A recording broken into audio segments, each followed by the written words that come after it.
Allò una mica geladeta. Sí, me feia molt fred. El que era molt bèstia era la gimnàstica. Sí, tu creus que feia molt fred? A les 6 del matí, Budito Tobeasti, allà amb Jo amb ell sí que el recordo, jo et recordo tu passant fred. Bueno, jo tenia el Panellons. Tu tenies, els panellons, Els panellons.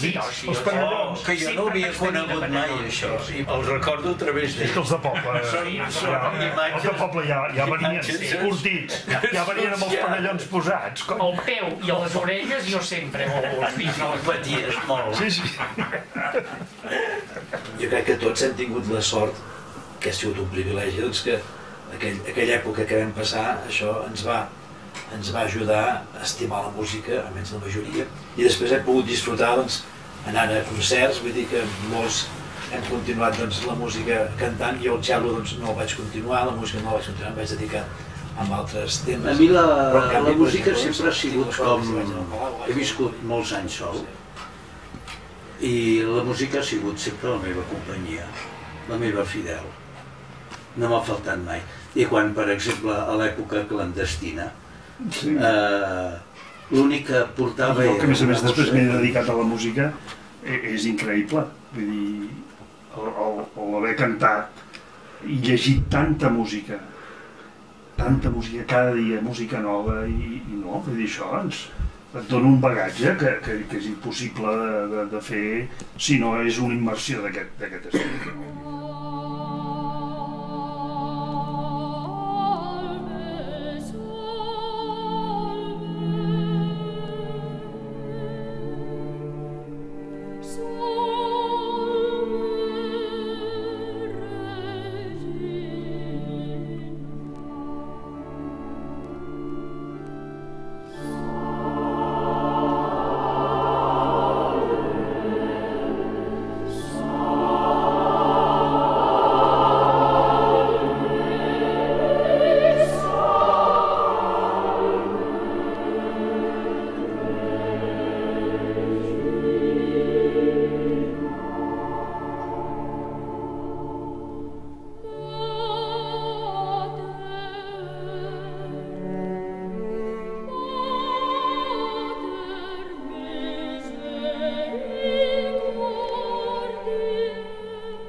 El fet que ens portessin a Montserrat no era perquè els nostres pares volguessin portar-nos a Montserrat, que ens hi volien portar però era una cosa del context. Es considerava que una de les bones educacions que podia rebre una criatura era estar en un internat. I això, als anys 50, als anys 40 i als anys 50, era així. Clar, nosaltres veient-ho ara, dius, escolta, jo ni boig portaria un fill meu o un net meu a Montserrat, per què no? Perquè ja el context ha passat i és una altra cosa. Jo era contrari total, la meva mare també contrari. Però t'ho preguntaven si volies pujar. No m'ho va preguntar mai el meu pare, va ser una imposició. perquè el meu pare era molt catalanista i molt d'Iglésia, i la Bates Carrer el tenia aquí dalt a un altar. I a la primera que va saber que jo tenia una veu doncs, que podia entrar, doncs em va entrar a la força, la meva mare no ho volia. Sí. Jo vaig estar un any plorant,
dintre del nostre ambient, o sigui, els meus pares catòlics i catalanistes no tenien més opció que portar-t'hi, era l'únic recurs que tenia perquè tinguéssim una bona educació, que ells el poguessin assumir econòmicament.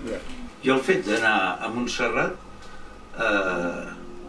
en tinc un record, tinc la meva història i els hi havia preguntat molts cops als meus pares per què m'hi vau portar, i sempre la resposta en el fons coincideix amb una cosa, que és que resulta que a Santa Isabel hi havia la professora Salietti que preparava... Sí. Això no ho sabia. Sí. Hòstia, jo la tenia al costat de casa. Doncs la professora Salietti era la professora de cant en els petits del col·legi. I jo quan ho sentia m'agradava i li vaig dir, és que a mi m'agrada, jo voldria venir a la teva classe a cantar perquè m'agrada això que fas. I aleshores va ser així i jo es veu que a casa els hi vaig demanar, jo me'n vull anar a Montserrat. Ostres!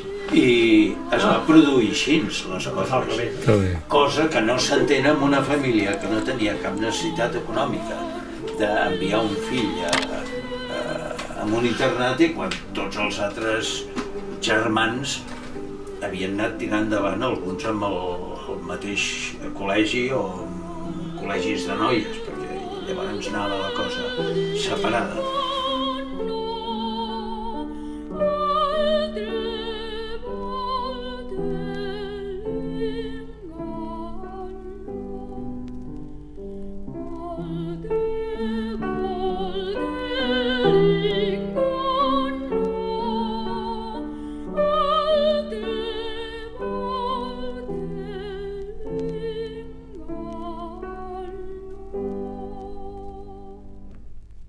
I a tu t'ho van demanar si et feia il·lusió. No. No, no demanaven res. Als anys 50, en ple franquisme, ningú li preguntava quin era les seves ganes d'anar-hi. I vaig anar allà, primer vaig passar per la Salietti, que jo en tinc un record nefast de la senyoreta Salietti, perquè em va hostiar per tots els costats. I si no el seu pare, que feia... És que és collonut. O sigui, això ja t'asseguro que... Clar, cadascú té la seva vivència. Però havien dit que o passaves per la Salietti o no entraves a Montserrat, i els meus pares ho van tenir clar. Em va portar a casa d'una tia que vivia aquí a Barcelona, i bueno, doncs això, cada 2 o 3 dies anava a cantar. Quan cantava a la tarda m'anava bé, perquè tenia la bona veu, però al matí, si era al matí, vull dir, escolta, que vull dir que allò, la música, quan sangre entra, doncs era això.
podíem dutxar cada dia. És que no ens dutxàvem cada dia. No, saps com anava? Però quasi... Un cop a la setmana, No, més. Però No. no, perquè és que hi havia poques... Hi havia 6 o 8 dutxes. I esclar, eren 40. Clar, tocava igual que la perruqueria, tocava quan tocava. Anava rotant, no? En canvi, de Barber, lavabos sí que hi havia molts. tinc un mes que hi vaig anar 2 vegades. Ai, que sí, que als lavabos sí que hi havia molts. No, al lavabo sí. Sí, piques. sí. Piques, la pica i el allò. Ja es veu aquí l'Agustí fent-se el tupé. Aquest és el plano... És fantàstic aquell plano, Jo no me'n El Barçó recordo... i ells. Ell, el Marçó també, tots pentinant-se.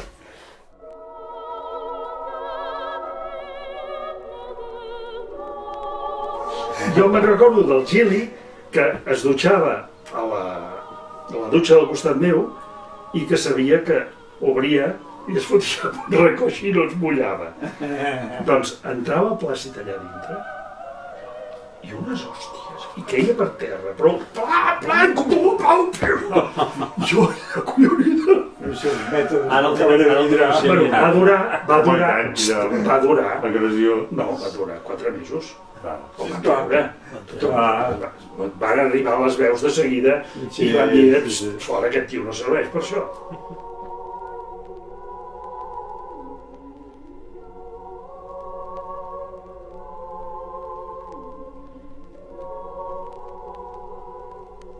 I aquella època cada dia missa. I a més Quan érem en conventual, ens obligaven quasi cada dia a ajudar un altre monjo a missa. O sigui, ben dues misses diàries. home, i tant. Una i dues. Una i dues, i el primer any jo n'havia fet 3.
Bueno, i després de missa Llavors anàvem anàvem a a esmorzar. A sota, allà al sòtans aquells. Sí, ja el sotana. Aquell sí que era un soterrani I baix. esmorzàvem Xocolata. Xocolata. Xocolata? No, xocolata. I Xocolata pa de feta. torrat. Sí, pa torrat amb xocolata. Sí, això sí que m'agrada. I a mi no m'agradava la xocolata i no m'agradava el pa i no menjava gaire bé. No, a mi sí, jo sempre vaig menjar. Sí. Els de poble mengen millor que els de ciutat. Sí. No tenia ganes. I després ja estudi, no? Després ja... I llavors ja començaven les classes. Les classes, sí. Teníem classes al matí fins a... No, teníem classes llavors de 2:45 a 2:11, teníem una hora de pati, no? Una hora de pati. No, una hora o mitja.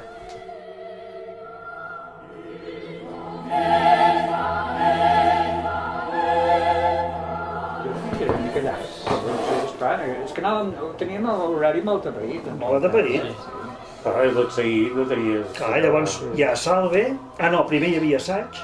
Un altre assaig. I un assaig curt abans de la salve, no? Un assaig abans de la salve. Sí.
I el pare Plací, que era metge,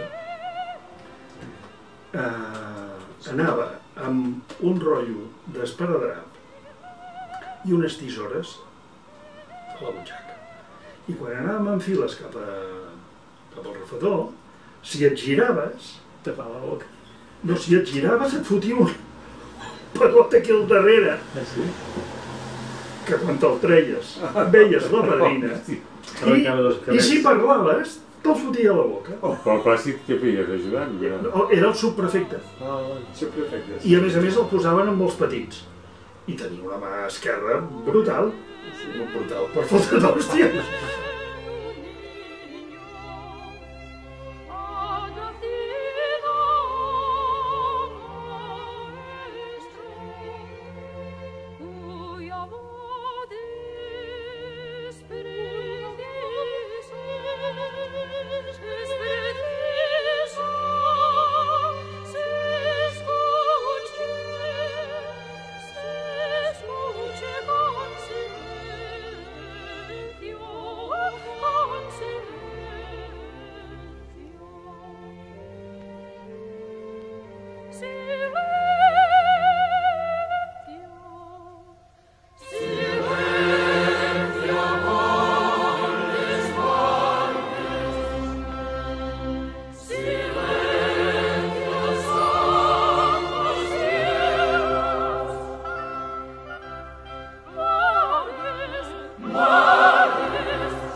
Normalment quan es veien pel·lícules després ho revivíem al pati. Jo és que només me'n recordo d'Ivanhoe. És l'única que me'n recordo. Que era la primera en color. No vam veure moltes de pel·lícules. Sí. Primera baix. Primera al menjador d'esmorzar. Aixecava la pantalla del fons. No, jo la veia a la sala d'estudi. Sí, aquesta era més tard. Abans vam veure 400 golpes. Sí, el vam veure allà. Sí. Que hi ha un moment que el nano és molt dolent i està allà i el, no sé si és el mestre o el professor diu, bueno, quina mà vols que et pegui? I el nano s'ho pensa i diu, a l'esquerra. I pensa, a l'esquerra, papa, no té tanta força, no? Bueno, això va quedar. I estàvem al Rosari i estàvem voltant de l'altar, allò al final que ja no estaves allà, i jo jugant allà. I esclar, allò, des de darrere la gent no et veu. Va passar per l'antic per dalt i em va veure. Va baixar cap baix, em va cridar I allà la sagristia em diu que no, que pegui, igual que el Carra. I era Esquerrà. Jo foto l'hòstia, que va sortir el rellotge disparat contra la paret. Vaig relacionar pel·lícula i tot ho he relacionat. Diem el dijous. Sí, dijous. Normalment ens llegien alguna cosa, algun moment. Això ens ho feia el Valentí, quan... I a mi m'agradava molt. El Valentí, no sé què va venir. Llibres de literatura, normalment eren llibres que estaven bastant bé. Nosaltres ens van llegir La increïble caminata. És un espejismo! No et sona? És uns que es van escapar d'un gulag de Sibèria. Jo això... I l'he trobat. Jo també el vaig trobar. I el vaig trobar i el vaig comprar. El vaig buscar per tot arreu. Jo l'he trobat, jo l'he trobat i el tinc. Però ens en llegia algú? Sí, i tant. El Pare Llorenç. Que trobaven el Yeti. Sí, ara me'n recordo d'això, però jo que me'n recordo és que feien unes serps amb una pedra només. De trossos i tal. Jo em devia inspirar amb això per fugir de Montserrat. No, et devies inspirar. Jo recordo llegir. Jo recordo els llibres. El tenia fixat. Per exemple, un llibre, aquest, La increïble caminata. Una pel·lícula, Ivanhoe. Ivanoe, perdó. Ivanoe. La pel·lícula que recordo més que van fer allà va ser el West Side Story. D'aquesta me'n recordo. West Side Story, Aquesta va portar els pares a Barcelona.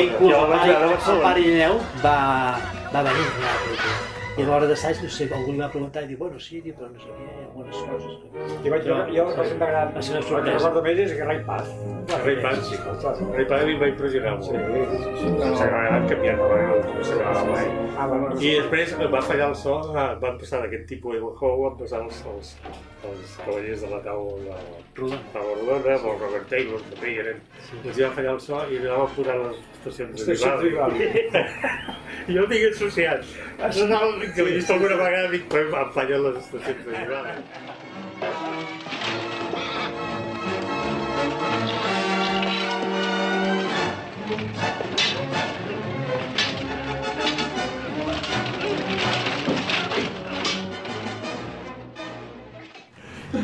No, que pedagògicament vam ser uns privilegiats, no?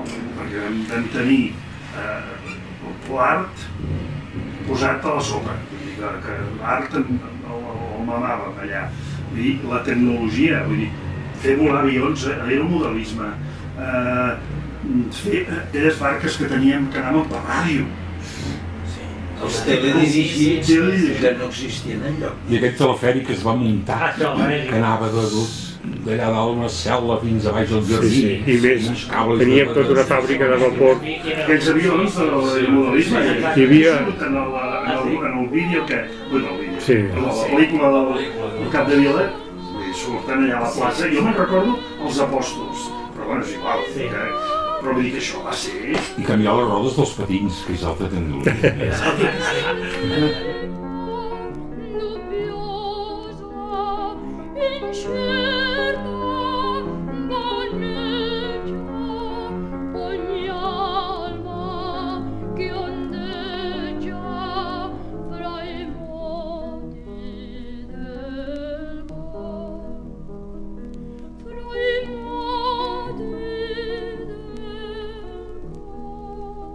Relleu amb guix, pintar ceràmiques, bueno... Jo de tot això no te'n recordes gens. No, perquè el meu sentit artístic és... Bueno, i ja et dic, i un fresc. Jo vaig fer un fresc d'1 metre per 2, perquè era una planxa d'una litre, que el Pare Llorenç la va enguixar i jo vaig pintar-la, bueno, i anàvem pintant. I recordo que es va fer l'exposició, estava en una de les classes allà posat i tal, i totes les peces es venien, perquè aquí la pela és la pela. I el meu avi va comprar el fresc aquest i el van agafar, no sé, el vam agafar el Pare Llorenç, no sé qui, per treure'l i per dur-se'l, i al moment de bellugar-lo va caure tot el guix i ens va quedar sense. Aquell fresc va ser estupor mundi, que diuen. Jo me'n recordo que era molt menut i ja em caig. Clar, per mi era una mena de pintura gegantina, allò era com els frescos de la Sistina. Va durar el que va durar, vull dir que això sí que era art efímer.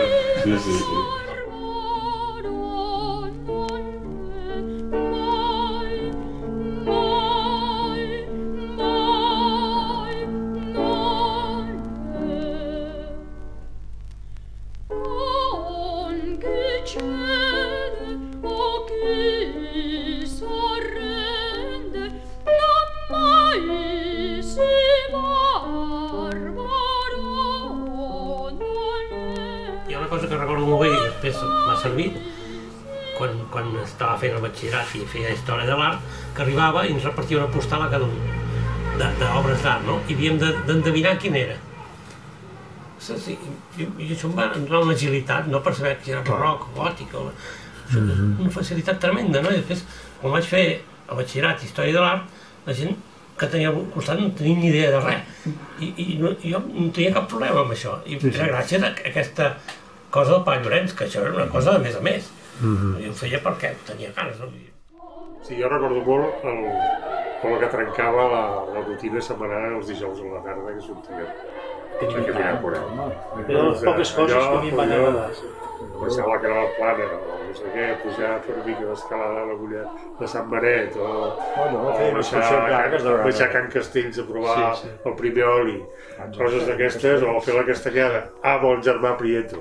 El germà Prieto per mi, com que surt amb un plano allò al menjador, el germà Prieto amb la sanga de les castanyes i la paella, pujant cap al sensador de les espases, o nosaltres ens va fer uns flaviols de canya. Era el feia amb forma.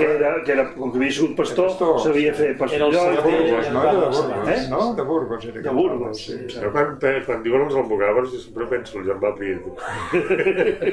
D'aquests muntanyencs. Home, sí,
Llavors, aquesta anada del dijous a la tarda, jo estic un bon record d'això.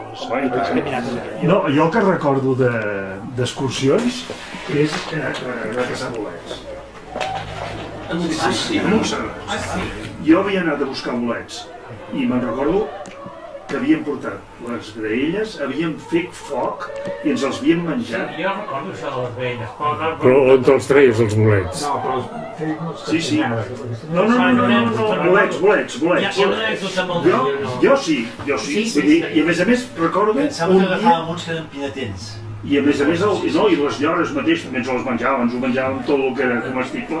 I dic, allà, algun rovelló i algun d'allò. Però recordo allò, havent encès el foc un dia de boira, saps aquests de la tardor que pujava la boira i ho tapava tot, i sortíem a caminar perquè el dijous tocava i anàvem allà, i haver agafat bolets i haver fet foc, allò, i menjant els 4 bolets. Bueno, a veure, de rovellonada o menjar bolets, en recordo una a la Castanyada, amb el pare Llorenç. Potser devia ser. Vam fer els bolets a la brasa, però molt d'all. Molt. Perquè el pare Llorenç ja tenia ganes que després al cantar les vespres amb el pare que no li agradava l'all. I recordo que vam anar a cantar, que cantava darrere el pare Mata, allà aquest tros, però va fer un emprenyament que van estar sense parlar durant una setmana. Però és que l'emprenyament és del pare Llina. Sí, he fet tota la vida a muntanya. He fet muntanya sempre i encara continuo fent. I jo penso que també és gràcies a que en aquells anys que vam estar allà que vam fer un tip de caminar, moltes vegades havíem fet excursions molt llargues. A Manresa. A Manresa, correcte, a Manresa. Sí, Manresa. Jo no. Manresa. Doncs això ens va ajudar també a estimar la muntanya, no? Almenys a mi m'agradava molt la muntanya. Fa un parell d'anys o 3, a Montserrat em van recordar un dia que resulta que vam anar d'excursió. I jo vaig tornar sol. I els monjos em diuen: tu, Agustí, què hi fas tu per aquí sol? Dic, és que els altres s'han perdut. Això, jo no me'n recordo. Però... No m'han explicat això. Sí. Em van dir, és que tu anaves a la teva bola. O sigui, que jo les excursions... Com que era bisbe. Sí, era bisbe al revés, els altres havien de ser.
el germà Carles, jo me'n recordo que una vegada estàvem gravant un disco i jo tenia de cantar l'Ave Maria no sé no té para cas mal i estava em devia veure una mica nerviós, em va dir vine i em va portar allà que hi havia el Vida Missa, em va donar Vida Missa. Després va haver de cantar... No et sortia la veu. No, bueno, sí, em pensava venir Salivera, però és que no podia dir que era el germà Carles. Em vas donar un got, em falta el cigarret. I encara quan hi vaig anar a Montserrat al cap de no sé quants anys, el pare em va dir tu em vas pagar el dia que vas cantar aquella salva, diu, no sé què va passar, diu, però no vas fer el que tenies d'haver fet. I jo dic, culpa d'un bon diu. Però tampoc em vaig gosar dir-li, perquè com el pare encara.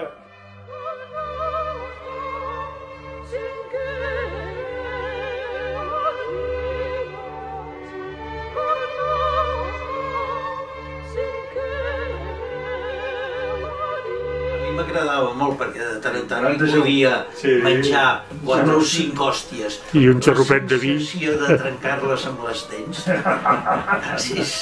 Poques vegades a la vida ho he pogut fer. Un altre de cabells blancs que li tremolava la mà i que quan ens posava vi li aguantava amb l'ampolla amb un. Perquè bevien vi. Bevien vi, naturalment. I li aguantava amb la mà, amb el got, li aguantava amb l'ampolla. Perquè tremolava, no? I ara llavors feia plac! I es passava la ratlla. Ai! No me'n recordo qui era. I aromes de Montserrat a les festes, Jo la primera borratxera de la meva vida la vaig agafar a Montserrat, que vaig quedar dormit, em van donar aromes del Montserrat, devia tenir 10 anys, i em van haver de portar a coll cap al llit, i no passava res. No.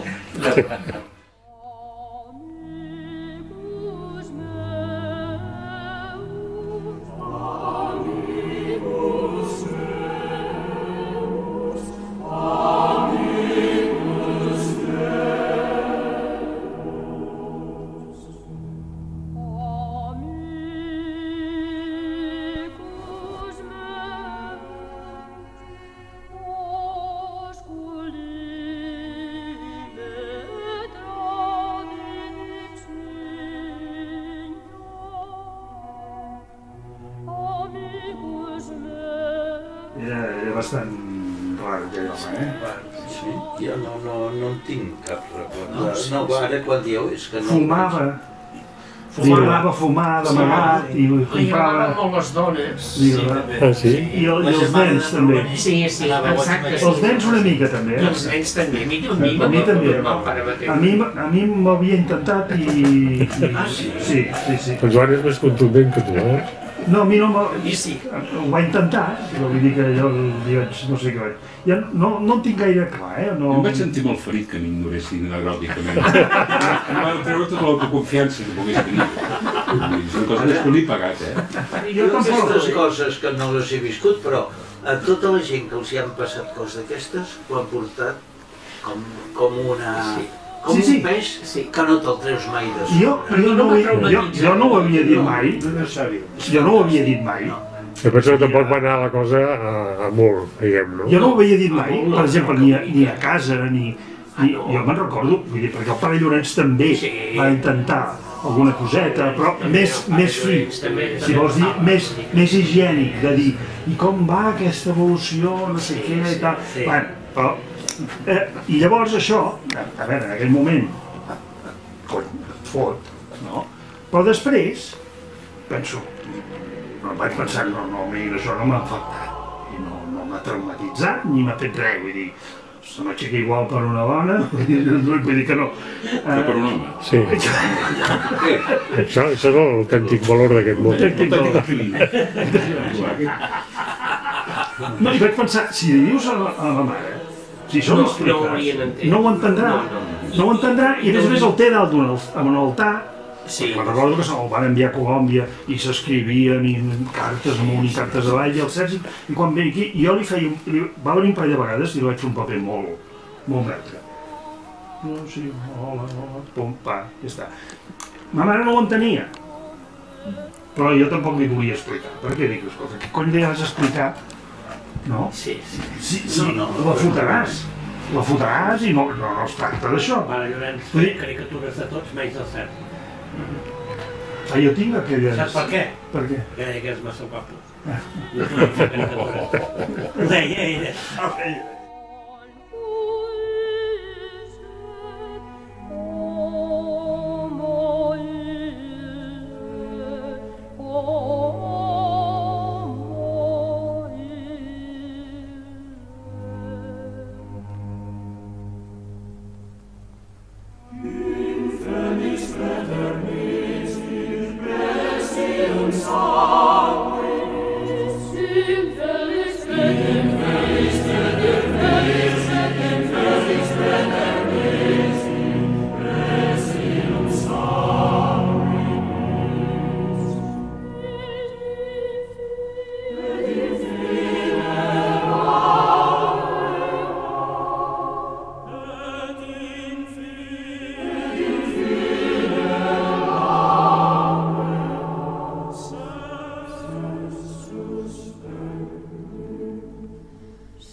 xoc bastant fort, repeteixo, a l'entrar, perquè va ser una ordre, diguéssim, d'entrar allà, i després al sortir.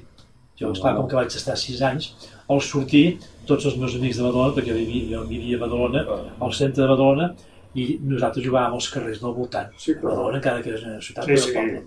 I jo tenia una colla de 7 o 8 amics, i quan vaig marxar, esclar, l'altre dia precisament vaig trobar un que és metge ara del Monte de Badalona i m'ho deia, diu, és que tu te'n vas anar i esclar, tu et vam veure més i vas quedar... Al tornar jo vaig quedar totalment perdut. Quan vaig tornar a l'Espolonia estava perdut i no sabia cap on anar. Vull dir, vaig continuar estudiant al cello, a Badalona, molt bé, però després no sabia cap on. Sort que el meu pare se va ocórrer que diu, si allà a Montsant jugaves a hoquei sobre patins, que jugàvem a hoquei, diu, aquí a la vora, al centre parroquial de Sant Josep, doncs hi ha un equip, i llavors em va introduir allà, i vaig agafar de seguida uns amics, hi havia un que havia sigut amic meu abans, i llavors allà sí que em vaig, diguéssim, més o menys acoplar, i vaig jugar allà 4 o 5 anys a hoquei sobre patins. Però jo vaig arribar totalment, em vaig aterrar a Badalona i estava perdut. Perquè vaig entrar llavors a l'institut, i allà a l'institut tothom em semblava que era un gamberro, per dir-ho entre cometes, no? Jo era raro, llavors allà em trobava, com tu dius, molt estrany. Em vaig trobar que era molt estrany. Aquella sensació molt estrany. Jo potser per acoplar-me, diguéssim, en el món real, potser vaig estar un parell d'anys. Per mi va ser un xoc deixar Montserrat i amb una música i amb una cultura musical que no enganxava ni en pintura, amb la cultura musical que hi havia a l'escola. Quina escola vas anar, tu? Santa Isabel. Tu també? Exacte, sí, home, sí, estàvem junts, home, i tant. Me'n recordo. Perquè ja marxava. Per això continua sent com fins ara, perquè jo m'he quedat bastant fill d'aquella època, anar-ho ampliant, anar-ho cultivant, però és que ara a casa els agrada el Happy Day. Jo si em comparo amb companys i companyes que havien estat en internats i en diuen les 1000 pestes, és a dir que uns monjos cabrons, unes monges cabrones, doncs no era el cas de Montserrat. Vull dir que no. Jo penso que els monjos ens estimaven, potser una mica massa fins i tot algunes vegades, però que vull dir que la cosa que estava, bueno, que era una bona escola d'infància. Jo a Montserrat el que em queda és com un record de dir, és una escola que t'ha ensenyat a espavilar-te, a ser autònom. Això de dir, adeu, els de casa, i jo sóc el que em venien a veure més, cada setmana et venien a veure tu també. Però érem l'excepció, érem 4 que ens venien cada cap de setmana, però això de dir als pares adeu i tornar-te'n cap a una direcció i els altres tornar cap a casa et fa o aguantes o petes o t'enfonses.